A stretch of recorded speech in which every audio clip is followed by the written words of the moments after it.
Our News is brought to you by Alive. Tonight on Our News, free COVID testing will be rolled out on New Providence. A man shot and killed in a police-involved shooting Sunday night. Plus 2 suspects in custody after more than 600 pounds of suspected marijuana are seized.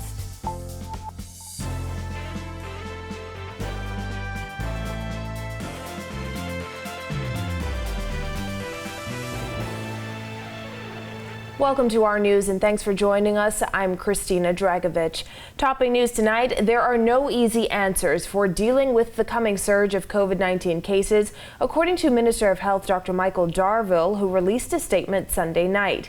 In the coming days, Dr. Darville says government will announce details of the distribution of free medical-grade masks and the rollout of free COVID-19 testing on New Providence. Last week, government announced the tightening of rules for entering the country. Updated guidelines for other sectors are also expected soon. Dr. Darville says the Ministry of Health and Wellness is finalizing technical guidance for businesses, churches, and others to improve ventilation and air filtration. This move comes as the country recorded the highest number of COVID-19 cases in a single day since the start of the pandemic on Christmas Day, which saw 330 cases. As of December 23rd, there were 154,153 fully vaccinated Bahamians and residents. There have been 303,939 doses of the COVID-19 vaccine administered in the Bahamas. In other news, a man was killed in a police-involved shooting Sunday night after police say they warned the man about his behavior. Police Superintendent Audley Peters briefed the media on the scene outside a Fire Trail Road business last night. Peters says shortly after 8 p.m., 3 off-duty police officers were at the business when they warned another patron about his behavior. That patron was offended and he left the business establishment in his vehicle at a high rate of speed. He returned once, left, returned again, left, and he returned a third time. This was when the officers noticed him exiting his vehicle, brandishing a firearm. Peters explains what happened next. And as a result, being in fear for their lives, the officers discharged their service weapon in the direction of the vehicle, fatally wounding the male. Police say a firearm was recovered from the scene. The coroner also visited the scene and was appraised of the facts. The matter will be forwarded to that office for a coroner's inquest. Police were not able to give an age or identity of the victim, noting that he was a young man of dark complexion. General Manager at the Water and Sewage Corporation, Elwood Donaldson, has been placed on leave, according to Loretta Butler Turner, who confirmed as much to Our News. The Water and Sewage Corporation has announced that an urgent press conference will be held early on Tuesday. Members of the Water and Sewage Management Union have called on Donaldson to do the honorable thing in the interest of the Water and Sewage Corporation, the Bahamian people, its employees, and vendors, noting that before the general election, high-level positions critical to the corporation's function were not filled. And 2 Jamaican men are in police custody after they were arrested in connection with the seizure of 611 pounds of suspected marijuana on Inagua on Christmas Eve. The men and 34 bales of suspected marijuana were transported to New Providence shortly after noon on Monday. Police Press Liaison Officer Superintendent Audley Peters. Officers from the Drug Enforcement Unit, along with the U.S. Coast Guard, were on routine air patrol in the vicinity of the Great Inagua when they noticed a speedboat beached on the north side of Great Inagua. The officers became suspicious when they saw 2 males standing near this craft. As a result, the aircraft landed in the vicinity of the boat, and when they approached the males, one of the officers noticed a number of packages lying in a low bushy area away from the 2 males. Superintendent Peters says police then searched the area where they discovered even more packages. They became suspicious and made a search of that general area and discovered 34 packages, some which were white and some which were black. An examination of those packages revealed a substance suspected to be marijuana. Superintendent Peters says the total weight of the drugs seized in Inagua is 611 pounds and has an estimated street value of $611,000. Police say they plan on questioning the 34 and 50-year-old Jamaican nationals, and charges could be filed in the matter as early as this week. Last Wednesday, 1,254 kilos of suspected cocaine worth an estimated $25 million was seized in Crooked Island. When asked if the two incidents could be connected, Peters said this. There's a possibility, but that's not confirmed at the moment. However, we're grateful that our counterparts, as well as the information that we're receiving, are panning out to cause these drug seizures to occur. And we continue to ask members of the public to assist us in passing us the information so that we may act upon it, and in so doing, we can get these drugs off of the street. We saw beautiful conditions for Christmas and Boxing Day. Greg Thompson is in the Weather Center with the latest. Thanks, Christina. And our first look at weather tonight is being brought to you by Ports International, trusted medical supplies for a better quality of life. Very comfortable on the outside right now. Temperatures in the low 70s under mostly clear skies. Winds are very light, east-northeast at 1 mile per hour, and it feels like temperature in the low to mid 70s. Satellite view quiet across the area. That high pressure remains in charge, generating blue skies, light winds, and dry conditions. A weak front boundary well to the north will stay out into the open Atlantic and not pose any problems for us over the next couple of days. That's your first look at weather. Your extended forecast is still to come. Still to come on our news, a super yacht and a tanker collide off New Providence, and what it took to create downtown Nassau's winter wonderland. Stay with us. Welcome to our news and thanks for joining us. Topping news tonight. COVID-19 remains a serious threat. Coronavirus COVID-19 has disrupted our economy, tourism industry, educational system, and put our healthcare facilities and professionals on high alert. Are you prepared? Do you have all the facts? Stay tuned to this network for the very latest news and information on this global pandemic.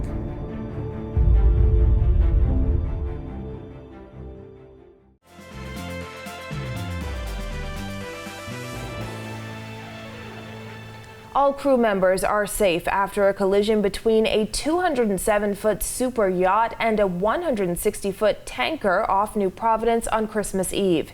Details from the Royal Bahamas Defense Force and Royal Bahamas Police Force were unavailable up to airtime. However, officials at the Bahamas Air and Sea Rescue, or BASRA, were able to confirm the safety of those who were on board the vessels, the MT Tropic Breeze and Utopia 4. According to a report issued by the company, the MT Tropic Breeze was struck shortly after 11 p.m. on December 24th, about 15 miles northwest of New Providence. The tanker's stern was pierced, causing the tanker to sink 2,000 feet to the bottom of the ocean floor. Reports are that the tanker was carrying cargo that is considered lighter than water and will evaporate if exposed to surface air, including LPG, marine gas, and automotive gas. BASRA officials say the Utopia 4, which was also damaged in the collision, is currently tied up at Prince George Wharf. Shifting gears now, opposition leader Michael Pintard applauding government's change in travel protocol to enter the country. Effective January 7th, all travelers seeking to enter the Bahamas must have an RT-PCR test no older than 3 days. Pintard says it was a suggestion made by the opposition and health officials, and he's glad to see government took the advice. We're happy that the government has responded appropriately to the medical team and their advice. We have offered the identical advice over the last week and a half to 2 weeks, that we thought that adjusting the requirements at the border was absolutely important in light of the uptick in the numbers and the widespread circulation of the new variant. Health officials say they strongly believe the Omicron variant is already in country, as there's a spike in cases. They are still awaiting sequencing results from a lab in South America. Pintard says he's looking forward to the opposition lending its voice in the ongoing fight against the virus.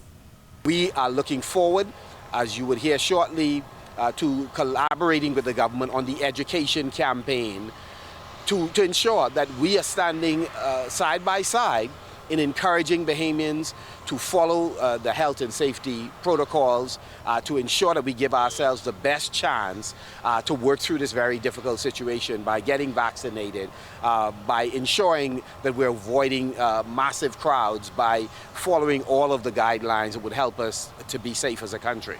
Well, there may be no Junkanoo parades this year, but there is a major attraction in the heart of downtown, drawing thousands of Bahamians and visitors this holiday season. Our Jasmine Brown speaks to some of the creative geniuses in this report. For more than a week, the Christmas decorations illuminating Rawson and Parliament Squares have been the talk of the town, attracting scores of residents and visitors who are wowed by the giant Christmas tree, nativity scene, and spectacular array of lights. The impressive setup comes as the COVID-19 pandemic continues to drag on, and many of the yearly holiday events like Junkanoo have been canceled. Taking center stage of the display is a giant Christmas tree decorated in traditional holiday colors. It's a work of art by decorators den owner Linda Stubbs and her team. What inspired me goes years before now. I've always had a passion. I decorate for most national events, Independence and all the rest of it. I didn't do it this year, but it goes very deep. And you know, in Junkanoo, of which I'm a legend, it says like Junkanoo in your belly. Well, this is in my belly. And I always had a dream of producing something out here that people could be proud of. Stubbs says she was happy she produced a tree that people fell in love with. You know, the Christmas tree didn't come without controversy for many years. There's always been a problem. But this year, I wanted to guarantee that that did not happen. And when contacted by the ministry, of course, they have to collect quotes from different people, and so I was able to write my vision and make it clear. I'm a veteran designer.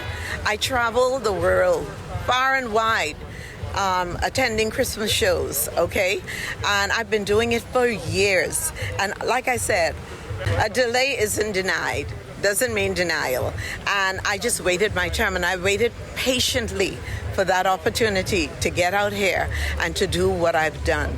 The Ministry of Youth, Sports and Culture has said the tree costs $50,000, but that's not the only showstopper in the public squares. There are also thousands of lights and a scene depicting the birth of baby Jesus. That setup was done by Island Pearl International, a local company contracted by the Ministry of Works. The Island Pearl team says they are amazed by the outpouring of support. Blown away, overwhelmed. Most of the work that we do is in the corporate sector. And it's, not very often that, you get your people to see your work. But now to have it on a national level, to see it on a national level and in the town square, it's pretty phenomenal. I think it would be remiss of us to not thank the Bahamian people for appreciating what we have done at this time. And just to see their overwhelming response and love for it, considering we just went through COVID, the pandemic, and it brought such upliftment to the people. We are just happy, and hopefully we can do it again. Now, if you haven't been able to get out to see the decorations, there is still time, as the designers say they will remain up until at least early January. Reporting for Our News, I'm Jasmine Brown. Thanks, Jasmine. When Our News comes back from the break, how sponsorship is keeping Bahamian culture alive and how one man is sharing his transformational worship experience. The details when Our News returns. Welcome to Our News, and thanks for joining. Topping news tonight. COVID-19 remains a serious threat. Coronavirus COVID-19 has disrupted our economy, tourism industry, educational system, and put our healthcare facilities and professionals on high alert. Are you prepared? Do you have all the facts? Stay tuned to this network for the very latest news and information on this global pandemic.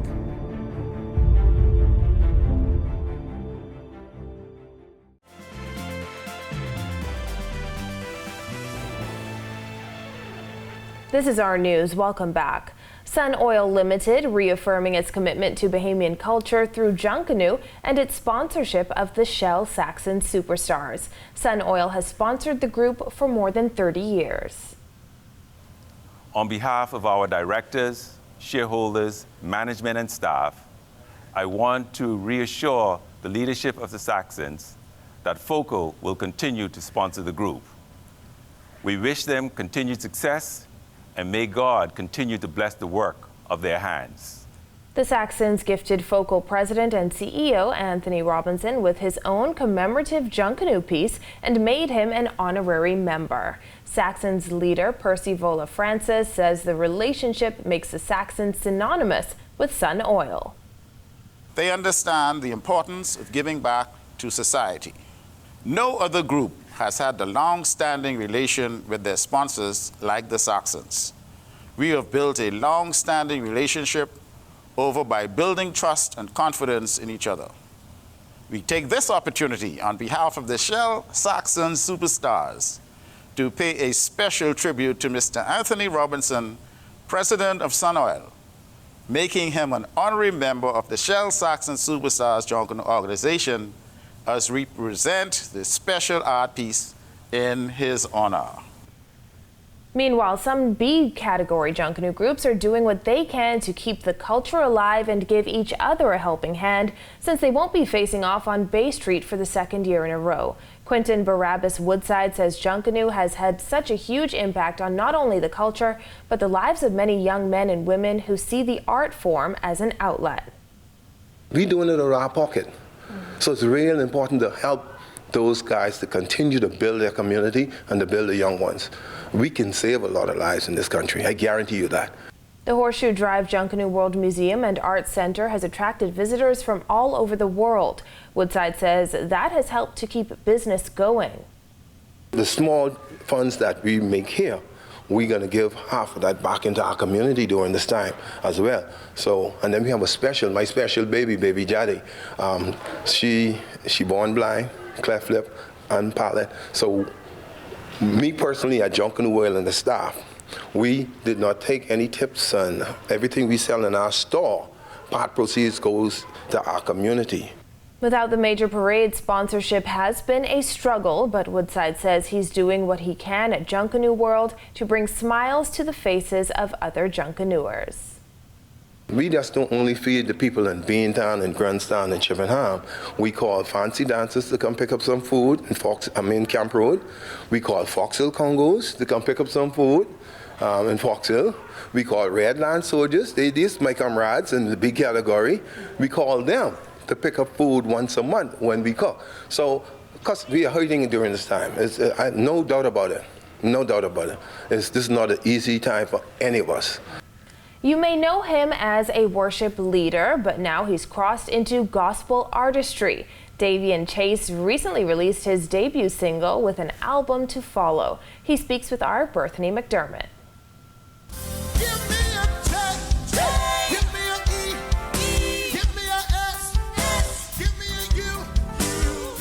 After years of leading congregations into worship, Davian Chase took his gift to another level and put pen to paper to produce his first album entitled True Worship, the live worship experience. He's hoping the album will give listeners a worship experience of their own. But he says the journey to this point didn't come without trials. Well, a few of the songs we recorded before, actually. And then April of 2015, our house was broken into when the person stole all of the material. So we had to end up starting from scratch, in a sense. Most of the songs came from encounters with God, like praise and worship on Sunday morning, and you hear something and you start singing it, and then it becomes catchy. People start to sing it with you. And so that's really what we did. We wrote down and recorded those encounters that we had during praise and worship. Chase is known throughout the islands for his melodious voice and transformational worship experiences. As this is his debut album and single, he says the transition was a bit frightening. It's scary. It's scary. It's a bit daunting. I never really wanted this. As a child, people said, "Oh boy, you should release one CD, you should cut one record." They used to tell me, put it on the radio. Now, if I had the money, if I had $1 for every person that said that, this would have happened a long time. The transition from just singing on Sunday mornings to being an artist, it's vastly different. People think that it's the same because they look at the outward. They look at, oh, you're still doing the same thing. You're still, encouraging people to worship and all that good stuff. But the behind the scenes is vastly different. Chase's album will be released on January 10th, but his debut single, Blame It Medley, was released on December 21st. Out of the 8 songs on the album, we asked the gospel artist which one is his favorite. A few. Now, all of the songs are special to me, but worship song on the album, it's very personal to me because I was in a low place in my life. I was dealing with depression, thoughts of suicide and all that kind of stuff. And even in that place, the Lord ministered this song to me. And so even while I was low, I still said, Lord, I'll still worship you. And so that's one of the... Ooh, that's a tearjerker. The album features other Bahamian artists and Chase's mother. The debut single is available on all major streaming platforms, and the album will be as well. I just want people to be encouraged. We're going through unprecedented times now, and so I want people to be encouraged by the music that they listen to. So that's really what this project is about, to encourage the body of believers. Even if you're not a believer, there's something within the songs that can touch your heart and you can relate to it. So that's what I desire from this project. Reporting for Our News, I'm Berthany McDermott. Thanks, Berthany. Still to come, spreading Christmas cheer on Grand Bahama. Stay tuned. Welcome to our news and thanks for joining us. Topping news tonight. COVID-19 remains a serious threat. Coronavirus COVID-19 has disrupted our economy, tourism industry, educational system, and put our healthcare facilities and professionals on high alert. Are you prepared? Do you have all the facts? Stay tuned to this network for the very latest news and information on this global pandemic.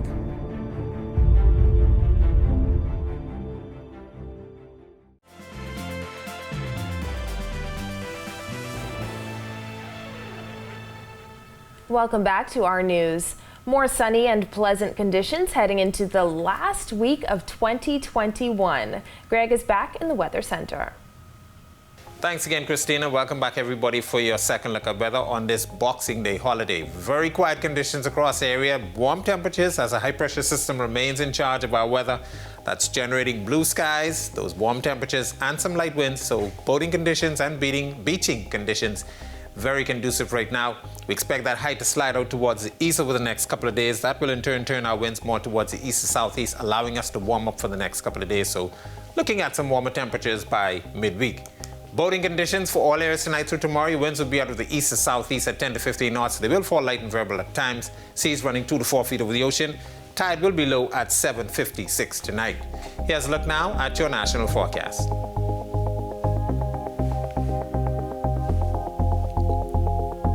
A look now at your extended forecast through Monday.